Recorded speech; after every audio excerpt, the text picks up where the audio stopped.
Politique dans cette édition de l'information.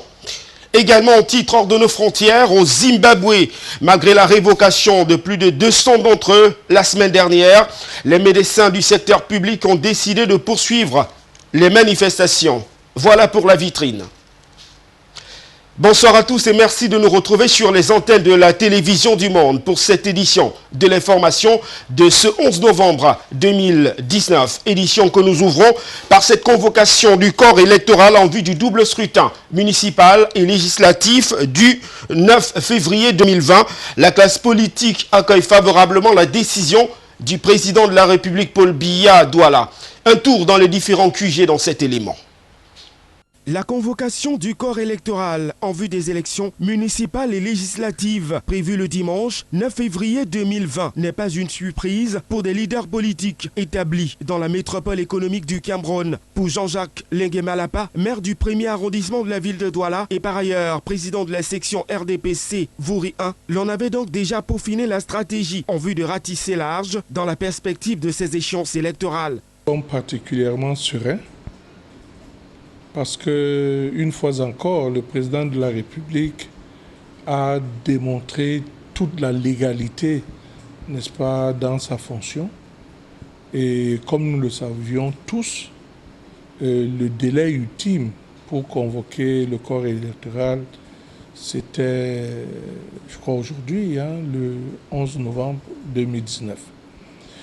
Il a fait, une fois encore, et comme je le disais, il a démontré toute la légalité républicaine, n'est-ce pas, due à sa fonction.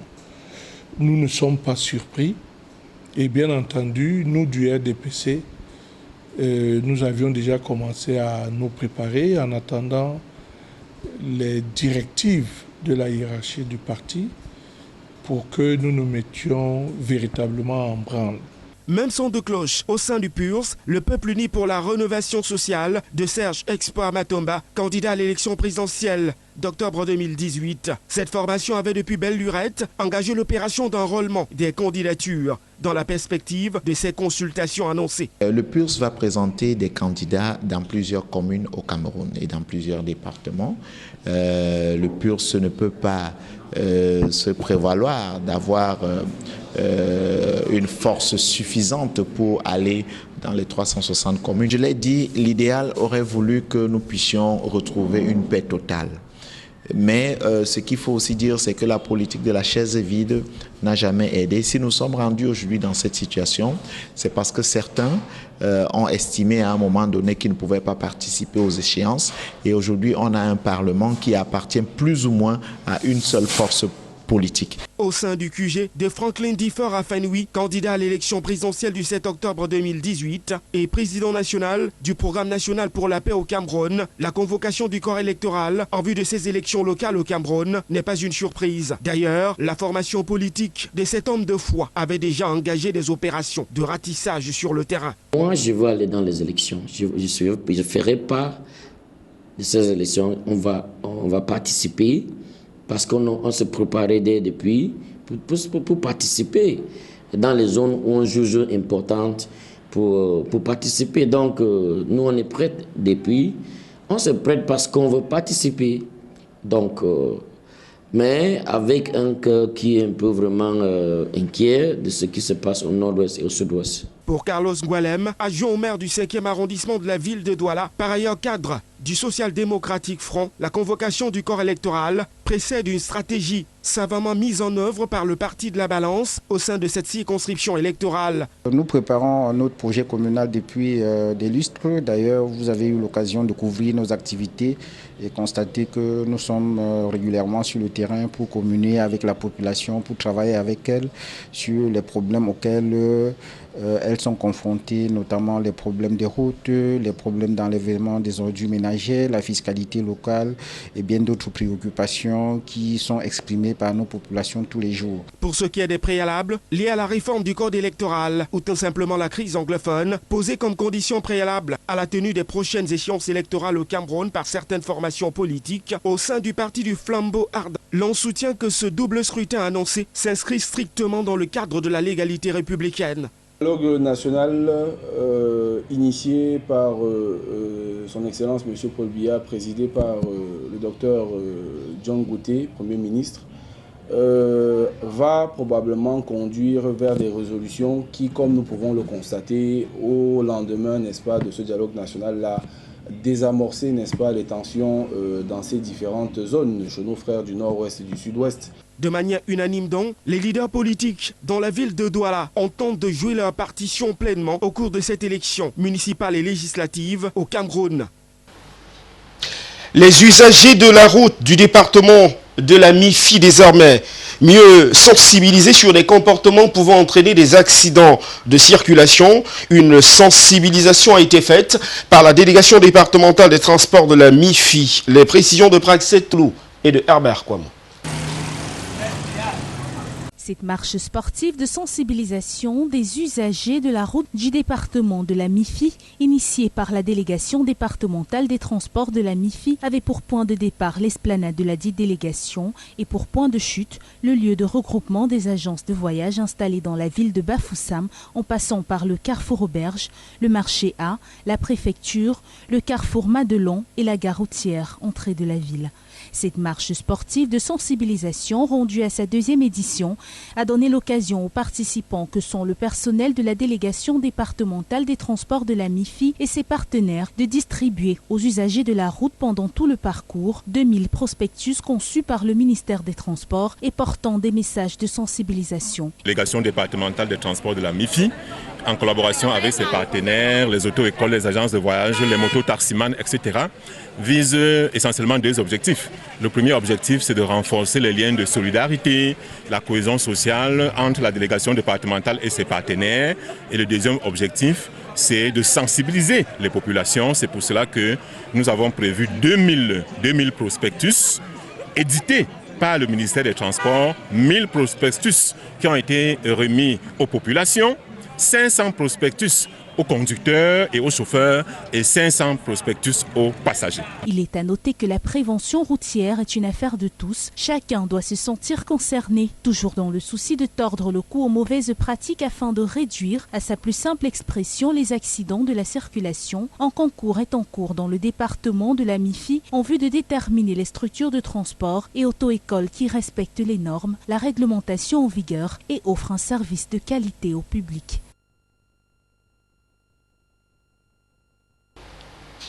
Conseil municipal de la communauté urbaine de Douala, c'est la mairie du 5e arrondissement qui s'en tire à bon compte. Cette unité administrative va bénéficier d'une enveloppe globale de près de 5 milliards de francs CFA pour la réhabilitation de son réseau viaire en piteux état. Frédéric Moutomé, Patrice Foucault. Bientôt la fin du calvaire pour les populations de Douala 5e en proie à de sérieux problèmes de mobilité urbaine à raison d'une voirie complètement délabrée et en piteux état. À la faveur des travaux de la session ordinaire du Conseil de la communauté urbaine de Douala consacrée à l'examen et à l'adoption du budget de l'exercice 2020, l'arrondissement de Douala 5e va connaître une cure de jouvence avec des routes à réhabiliter et à réaménager. Le conseil de la communauté a fait des efforts pour satisfaire à nombreuses de leurs doléances. Surtout le problème de mobilité que nous connaissons au niveau de Douala 5e. Notre voirie va certainement connaître un aménagement sérieux. La ville a mis à notre disposition pratiquement 4,5 milliards Et dans ces 4,5 milliards, la physionomie même de notre arrondissement va changer. Changer la physionomie de l'arrondissement de Douala 5e, certes, mais davantage et bien au-delà, donner un visage nouveau à la capitale économique du Cameroun, Douala, qui devra recevoir le CHAN 2020 et la CAN 2021. Telle est l'ambition de l'idée de la ville et de l'ensemble de l'organe délibérant. Nous avons insisté aussi sur les aspects d'accueil. Douala va accueillir le CHAN 2020 et la CAN 2021.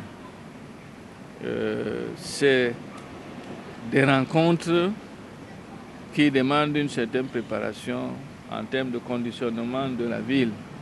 Nous devons vendre notre ville, nous tous. Quand les étrangers arrivent, on balaye la maison, tout est propre. Nous avons donc mis une dotation budgétaire pour être à la hauteur de présenter un bon visage sur la ville de Douala. D'abord à nos concitoyens qui sont ici à Douala, mais à tous ceux qui viennent, qui seront hors de Douala. Et pour donner force à ces ambitions, les grands conseillers de la communauté urbaine de Douala ont à l'unanimité voté le budget de l'exercice 2020 de la communauté urbaine de Douala, équilibré en recettes et en dépenses à plus de 57 milliards de francs CFA, soit une hausse de plus de 7 milliards en valeur absolue et 15,4% en valeur relative. Ce budget, quoi que réaliste, est plus ambitieux. Une augmentation d'un peu plus de 16% par rapport au budget de l'année passée. Nous passons donc de 49 milliards à 57 milliards de francs CFA. Une augmentation parce que malgré l'impression de crise, les indicateurs, tant au niveau de la sous-région qu'au niveau national, en termes de taux de croissance, ces indicateurs sont optimistes. Même ceux qui sont adossés sur les problèmes sociaux, culturels et politiques sont assez optimistes puisque les choses s'atténuent. Au sortir de cette session ordinaire du Conseil de la communauté urbaine de Douala, une autre bonne nouvelle a été énoncée par l'édit de la ville à l'endroit des populations, à savoir la reprise des chantiers engagés par sa structure, mais en arrêt depuis plusieurs mois déjà à raison des problèmes de trésorerie, aujourd'hui en cours de régularisation.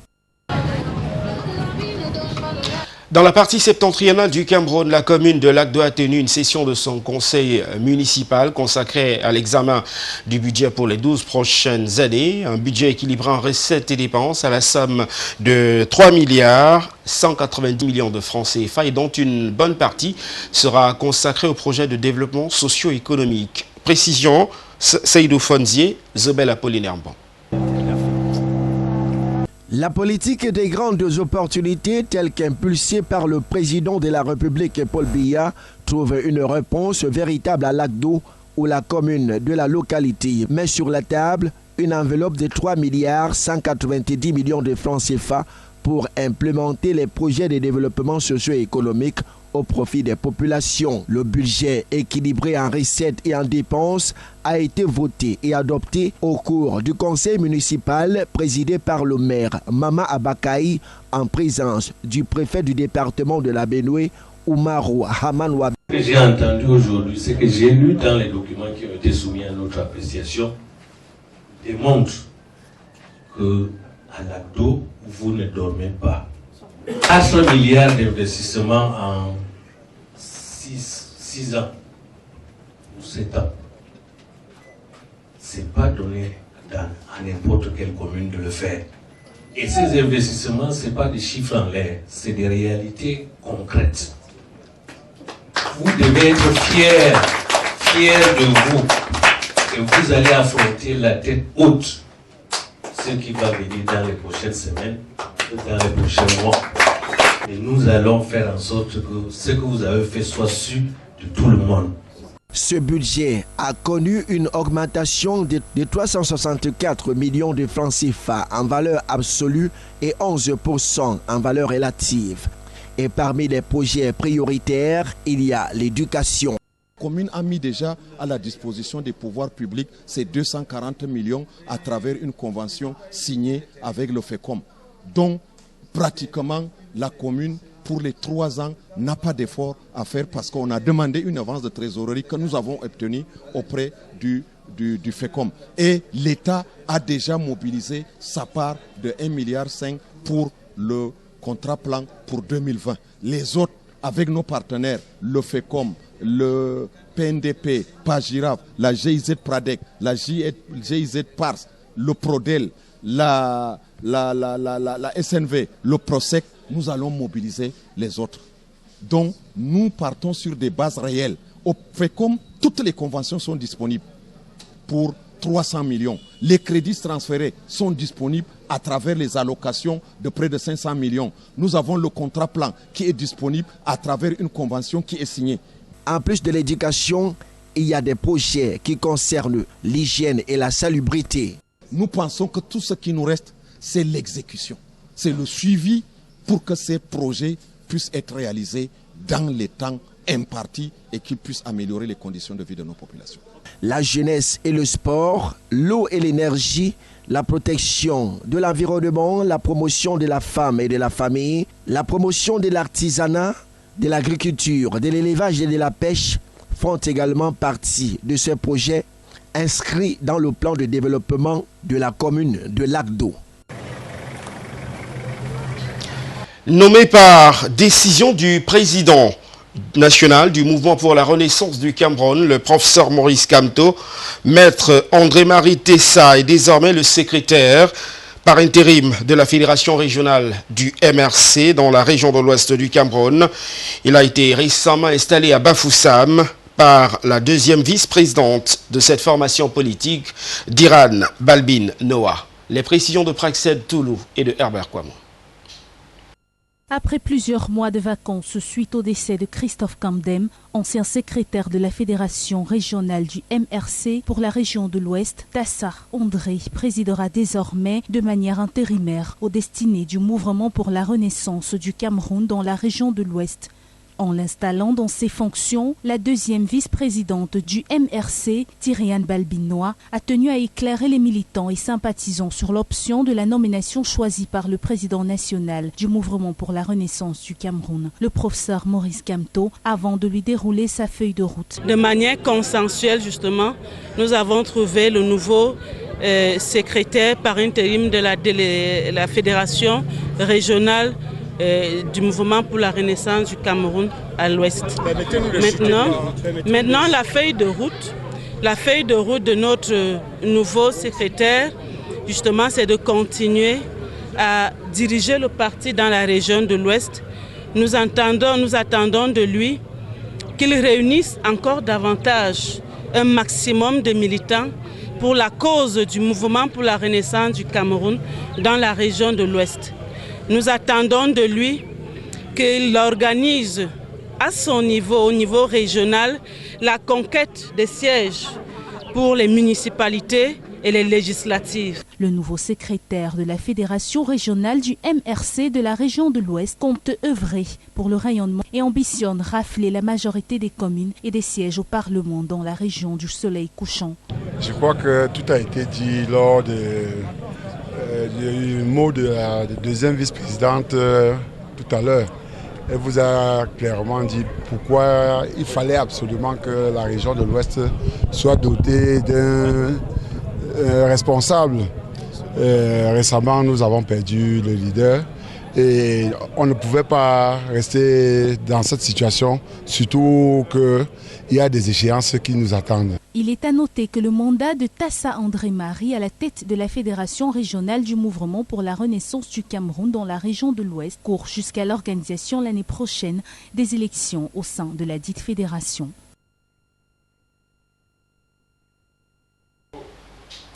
En culture, le canton d'Eïdo à Douala donne le temps de la visite du Ngondo dans les différents cantons du peuple Sawa. Une visite du Ngondo conduite par le président en exercice, Sa Majesté Salman Madiba Songhé, a permis au canton d'Eïdo de dévoiler ses plénipotentiaires qui iront défendre les couleurs de ce mythique canton lors de la grande veillée culturelle et traditionnelle du Ngondo. La soirée avait pour cadre l'esplanade du collège Alfred Sacker de Douala d'Eïdo. y ont pris part pour le compte de la télévision du monde. Jean-Germain Yedna et Raoul Ouattat. Ndolo Ekwafriette Berthe est la plus belle fille du canton d'Edo pour l'année 2019 à Douala. Du haut de ses 1,70 m pour 64 kg.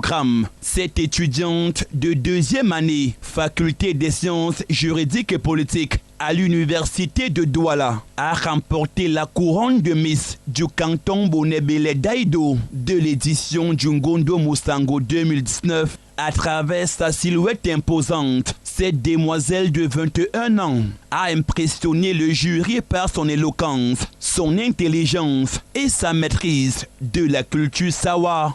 J'ai jamais participé à ça et la première fois que je participe, je gagne. C'est déjà pour me dire que je peux arriver même à être Miss Ngondo même. Merci. Parce que vraiment, c'est vrai que ça n'a pas été facile déjà là-bas, mais j'ai tenu le coup. Ndolo Ekwafriette Berthe, la désormais ambassadrice des Bonebele d'Aïdo, va représenter son canton lors de la grande finale du concours Miss Ngondo Musango 2019 au cours de la grande veillée culturelle et traditionnelle prévue le 29 novembre prochain. Je promets être la Miss Ngondo, je promets rapporter cette couronne en fait, la couronne de Miss Ngondo. Comme elle, Thomas a remporté la lutte traditionnelle dans la catégorie des poids légers. Et l'homme le plus fort du canton d'Edo n'est autre qu'un Koa bébé chez les poids lourds qui a dominé son vis-à-vis devant cette foule immense et le regard bienveillant du représentant personnel du chef supérieur du canton d'Edo. Ce sont les jeux que tout le monde doit suivre et qui intéresse surtout les jeunes, c'est le sport. Hein? Et les jeunes doivent pratiquer le sport.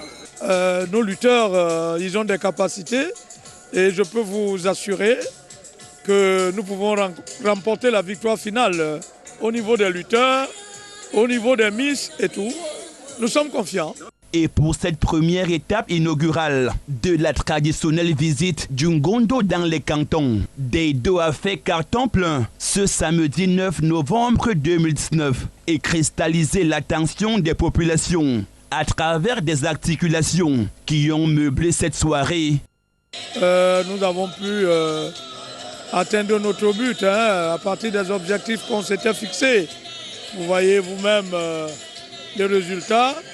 C'est au-delà de nos expériences, tellement il y a eu une mobilisation jamais atteinte depuis que je suis président du COFED et même avant.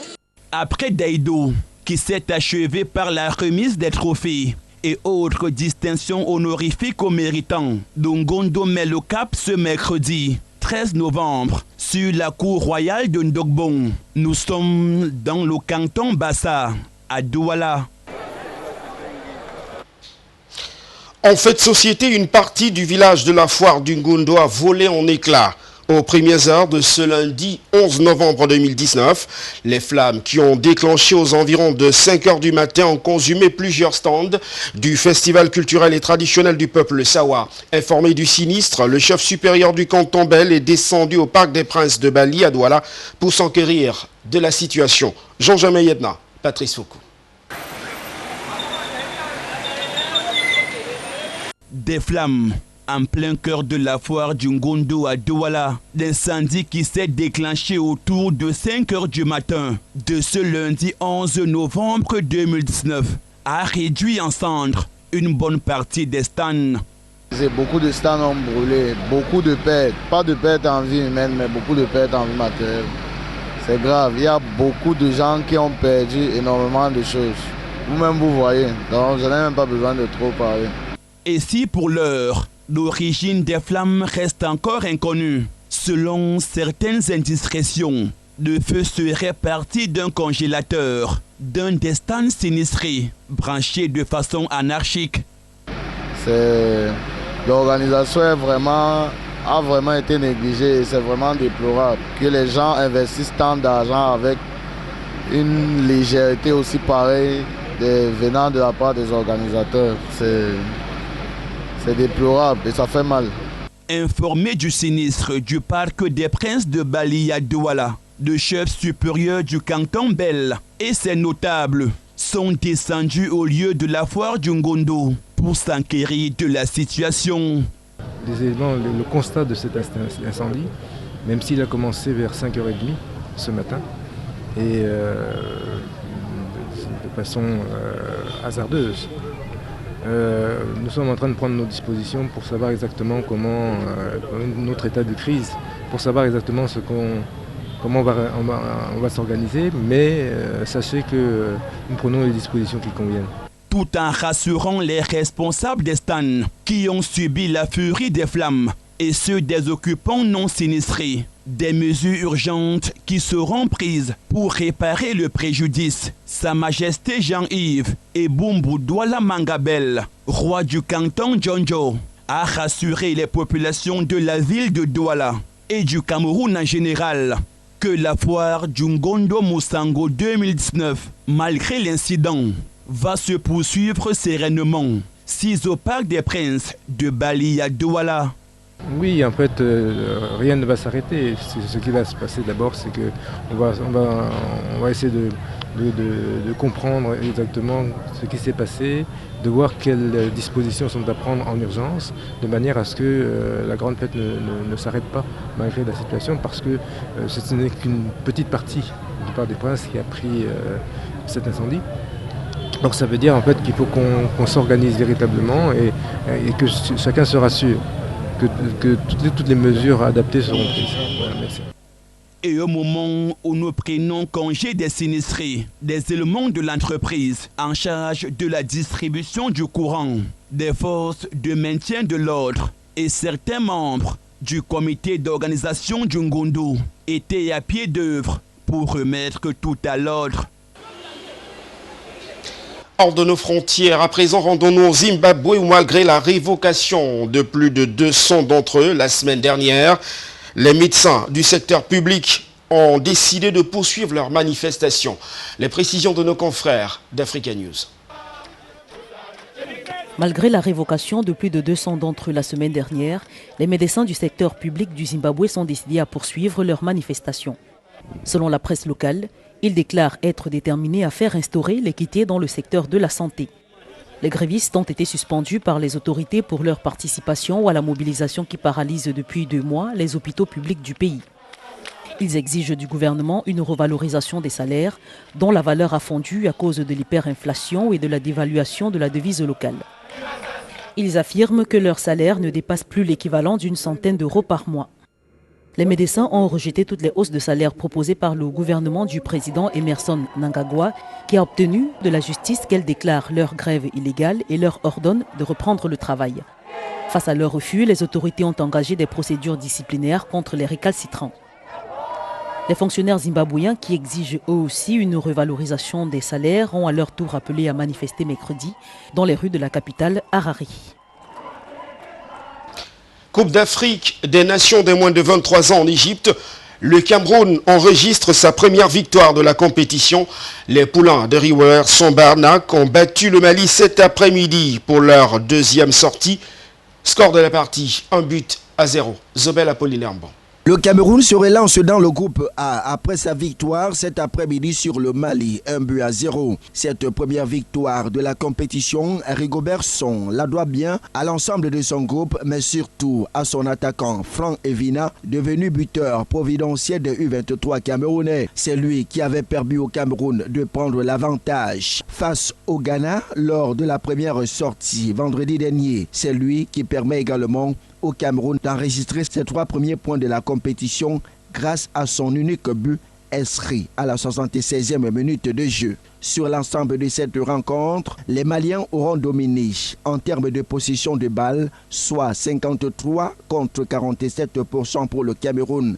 Le Cameroun enregistre 4 cartons jaunes contre 3 pour les Maliens, 9 tirs cadrés pour le Mali et 7 pour le Cameroun. Grâce à cette victoire, les U23 camerounais sont désormais classés 2e de ce groupe A avec 4 points, même nombre de points que le leader, l'Égypte. Les 2 pays s'affrontent jeudi prochain pour la première place dans ce groupe.